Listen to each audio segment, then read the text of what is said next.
Trust no one, ancient philosophers warned us. Imagine waking up one day and realizing that everything you ever believed about trust was an illusion. That every promise, every handshake, and every comforting word was nothing more than a fragile social contract held together by invisible threads of expectation and fear. Now, I know what you're thinking, but trust is essential. Without trust, society collapses. And yet, if we listen carefully, the echoes of ancient wisdom whisper something radically different. The greatest philosophers of history, Socrates, Nietzsche, Laozi, Machiavelli warned us, over and over again, trust no one. Not because people are inherently evil, but because human nature itself is unpredictable, malleable, and often driven by forces beyond our control. Let's start with a simple question. Have you ever been betrayed? Not necessarily in a dramatic way, but in the quiet, subtle moments: a friend who let you down, a mentor who turned out to be self-serving, a system that promised fairness and delivered injustice. Trust, at its core, is a gamble. We place faith in people, institutions, and even our own instincts, hoping they will not fail us. But what if the very foundation of that trust is flawed? Think about it. Why do we trust? Is it because we believe others are truly good, or because we fear the consequences of distrust? From an evolutionary standpoint, trust is a survival mechanism. The early humans relied on cooperation to survive, but cooperation was never built on pure goodwill. It was a transactional necessity. The moment trust ceased to serve the collective interest, betrayal was not only inevitable but logical. Click subscribe to this channel to get more topics you love. Socrates, the father of Western philosophy, famously said, "I know that I know nothing." This wasn't just an admission of ignorance, it was a warning about the limits of human perception. Trust is built on the assumption that we understand people, that we can predict their actions. But if we can barely understand ourselves, our own desires, fears, and contradictions, how can we ever claim to truly know another? The truth is, we don't. We create narratives. We assign roles: friend, enemy, ally, betrayer based on incomplete information. And when reality fails to align with our expectations, we call it deception. But was it deception, or merely the inevitable consequence of our own flawed assumptions? Now, imagine a world where no one trusts anyone. Chaos, right? But here's the paradox: blind trust creates just as much chaos as total distrust. The ancient Chinese philosopher Laozi argued that the wisest approach is neither trust nor distrust, but skepticism, a state of mindful detachment. He taught that the moment we rely too much on external assurances, we lose our own power. Think about it. Why do people deceive? Because they can. Because trust creates opportunities for manipulation. But if you were to approach life with a mindset of cautious observation, reading actions rather than words, would deception even be possible? History is filled with examples of misplaced trust leading to disaster.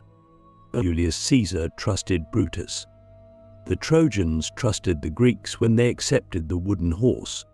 Societies have trusted corrupt leaders, believing their promises of prosperity, only to be led into ruin. And yet, the cycle repeats. We trust because we want to believe. We want to believe that people are good, that love is unconditional, that justice prevails. But reality is indifferent to our desires. The Stoics understood this well. Marcus Aurelius, the Roman emperor philosopher, wrote, "If someone is able to show me that what I think or do is not right, I will happily change, for I seek the truth, by which no one was ever truly harmed." Notice the key idea here: seek truth, not comfort. Trust is often a form of comfort, a shield against uncertainty. But truth is ruthless. It demands that we see the world as it is, not as we wish it to be. But let's make this personal. Let's talk about your life. Who do you trust and why? Your family? Your closest friends? Your leaders? And yourself? And what if I told you that every single one of them, including yourself, has the capacity to betray you? Not necessarily out of malice, but out of self-interest, fear, or simple human error. It's not a question of if but when. So what do we do with this knowledge? Do we become cynics, isolating ourselves from the world? No, that would be another trap. Instead, we must cultivate awareness. A deep, unshakable awareness that allows us to engage with people, to love, to collaborate, but without illusions. This brings us to a critical question: is trust real, or is it just controlled risk? Consider this: every time you trust someone, you are not proving their reliability, you are merely exposing yourself to the possibility of betrayal. It's a bet, a calculated risk, and like all risks, it should never be taken blindly. So why do we teach children to trust rather than to analyze? Why do we ingrain in them a belief that people are inherently trustworthy, rather than teaching them how to read patterns, how to understand motivations, how to recognize deception before it happens? The answer is uncomfortable because society functions on trust. Without it, the system breaks down. But here's the terrifying truth: the system already is broken. Corruption exists. Manipulation is everywhere. And the more blindly we trust, the more we enable it. And now, I leave you with a final question. If you could never trust again, if you had to live your entire life questioning everything and everyone, would that make you stronger or weaker? Think carefully. Because the answer to that question might just change the way you see the world forever. The illusion of loyalty. Why even the closest bonds can be broken. We like to believe that there are exceptions. That while trust may be dangerous in the hands of strangers, it is sacred among those closest to us. Family, best friends, lifelong partners, surely these relationships are built on something deeper than mere convenience, right? But history, philosophy, and even personal experience tell a different story. The harsh truth is that loyalty is not an absolute, it is conditional, shaped by circumstances, emotions, and unseen pressures that can shift in an instant. We assume loyalty is unbreakable because we want it to be. But when put to the test, when survival, self-interest, or fear come into play, even the strongest bonds can fracture. Look at history. Kings were betrayed by their most trusted advisors. Revolutions were started by those who once swore allegiance. Business partners who built empires together have turned on each other over money, power, or pride. Why? Because loyalty, like trust, is transactional. It exists as long as it serves both parties. The moment one side feels the weight of sacrifice outweighs the reward, the balance tips. And yet, we continue to believe in the fantasy of unconditional loyalty. We convince ourselves that there are people who would never betray us, never abandon us, never put themselves before us. But is that belief rooted in reality, or is it a comforting illusion? Think about your own life. Have you ever felt betrayed by someone you thought would stand by you forever? Maybe a friend who drifted away when you needed them most. A family member whose support turned out to be conditional.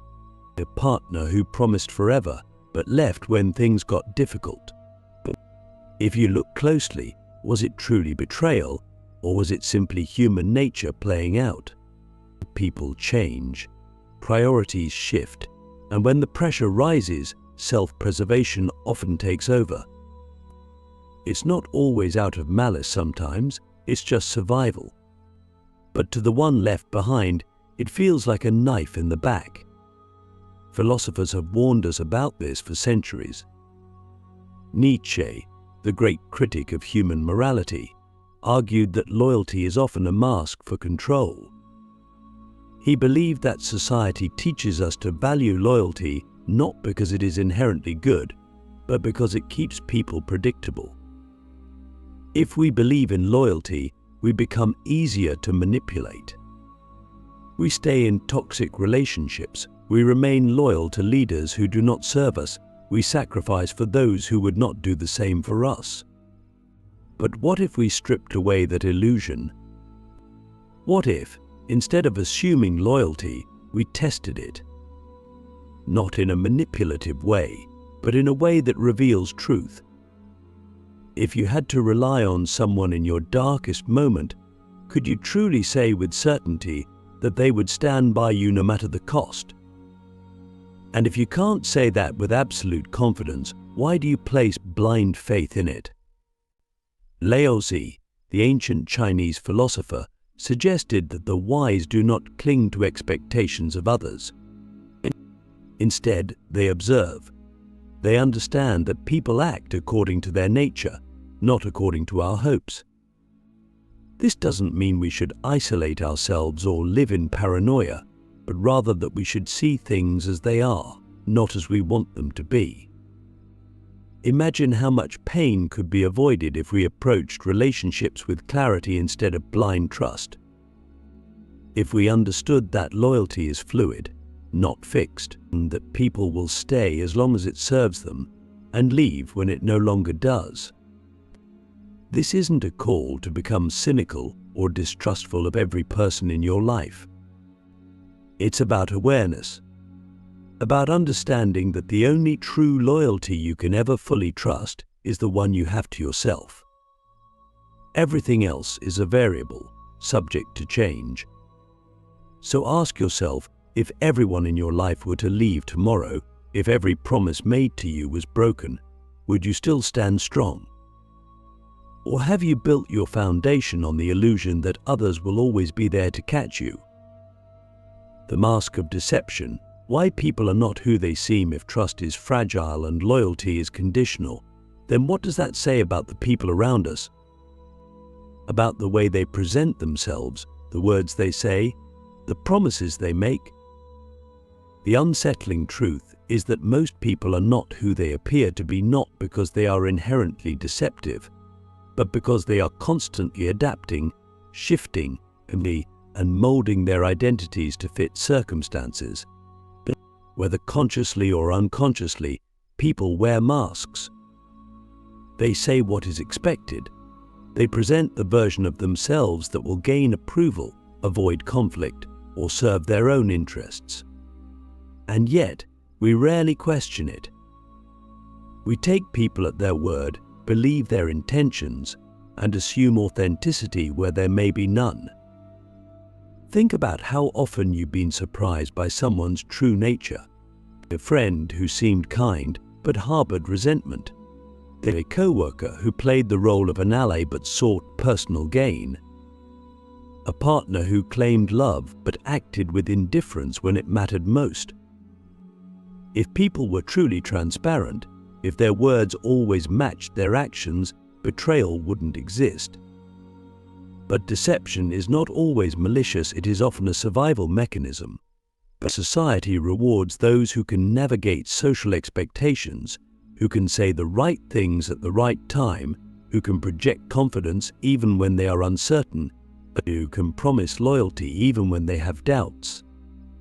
And so, deception becomes a skill, a necessary adaptation to a world that punishes raw honesty. This raises a critical question: how well do you truly know the people in your life? Not just on the surface, but at their core. Strip away their words, their public persona, their carefully curated identity, who remains? And more importantly, how much of what you know about them is real, and how much is simply what they want you to see? The unsettling reality is that most of what we know about others is based on assumptions. We trust because we want to believe. We ignore inconsistencies because doubt is uncomfortable. But what if we started looking deeper? What if, instead of listening to words, we studied patterns? Instead of believing promises, we observed actions?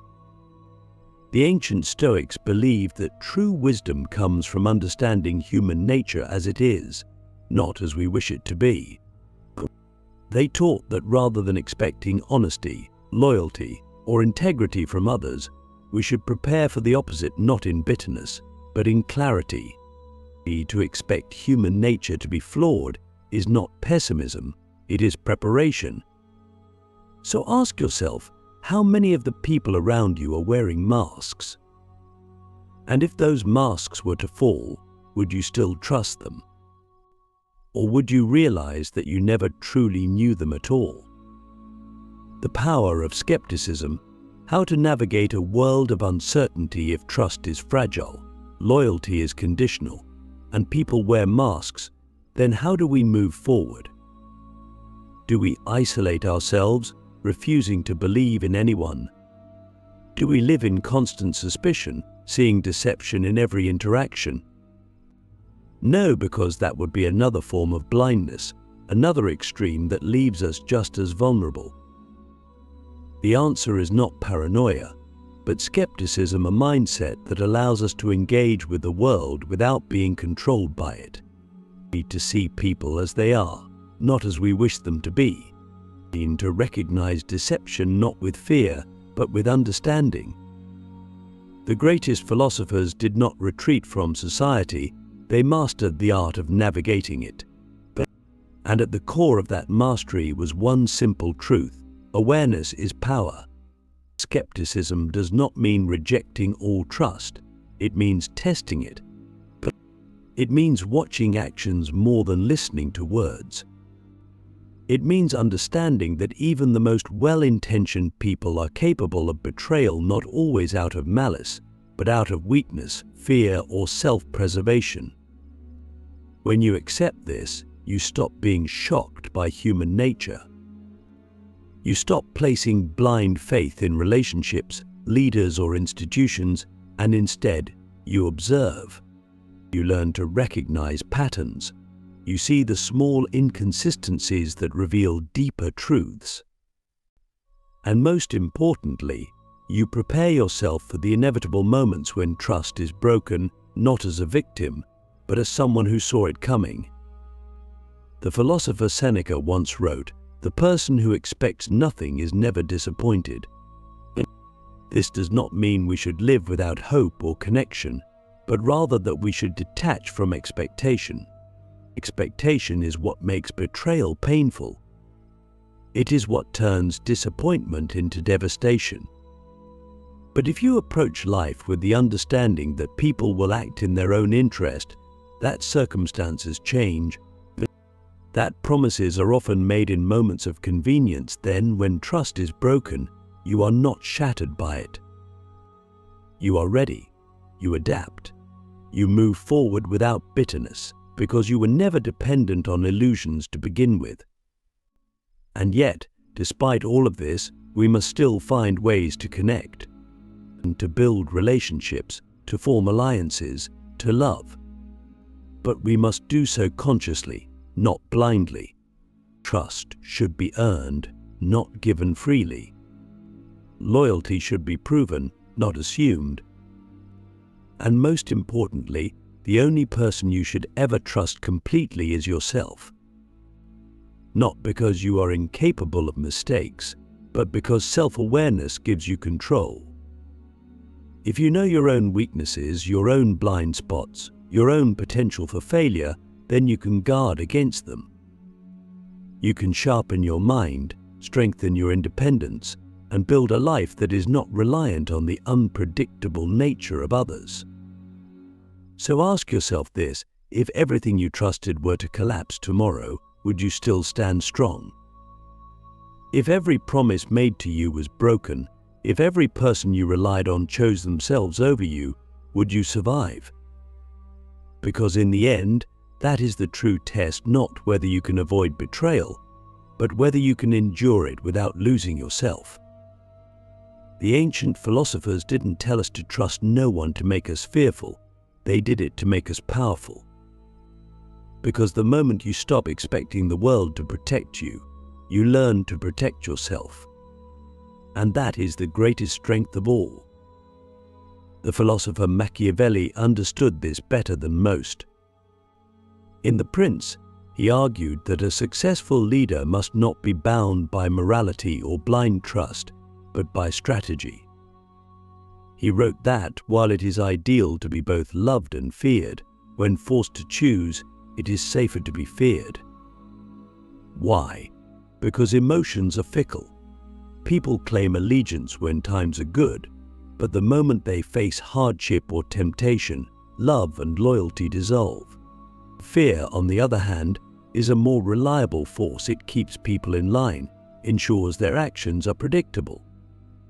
But fear is not the only tool of control. People also manipulate through charm, through promises, through carefully crafted personas, and those who fail to recognize these masks become their victims.